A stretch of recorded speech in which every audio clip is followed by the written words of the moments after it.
امیر جماعت اسلامی سراج الحق کہتے ہیں کہ حکمرانوں نے پاکستانیوں کے 75 سال ضائع کر دیے پی ڈی ایم نیب زدہ اور کرپٹ ہے۔ حکمران اقتدار کے لیے لڑ رہے ہیں، انہی ملکی معیشت، مہنگائی، غربت، کشمیر اور عافیہ کی رہائی سے کوئی غرض نہیں۔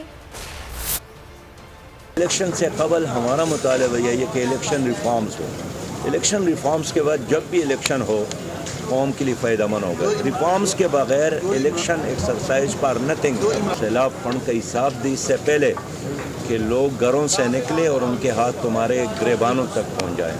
حکمرانوں نے پاکستان کے 75 سال ضائع کیے، چاروں طرف غربت ناچ رہی ہے، مہنگائی ہے، بے روزگاری ہے، بے یقینی ہے، تو یہ صرف اور صرف اس وجہ سے ہے کہ اس ملک میں نظام اسلام کو نہیں آنے دیا گیا۔ اور آج پی ڈی ایم اور پی ٹی آئی کی لڑائی نظام کے بہتری کے لیے نہیں ہے، غربت سے نجات کے لیے نہیں ہے، بے روزگاری کو کم کرنے کے لیے نہیں ہے، کشمیر کے آزادی کے لیے نہیں ہے، عافیہ کو واپس لانے کے لیے نہیں ہے۔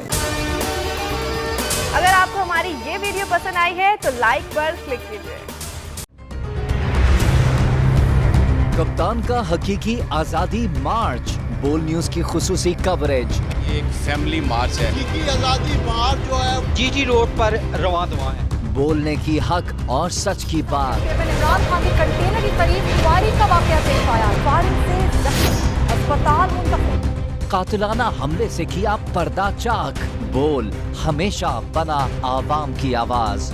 کو ویلکم کہتا ہوں۔ آزادی مارچ کے لیے بہت اچھی کوریج کی ہے، یہ مارچ ہے تو زبردست ہے۔ سب سے زیادہ ریلز اور سب سے زیادہ ریٹنگ کے ساتھ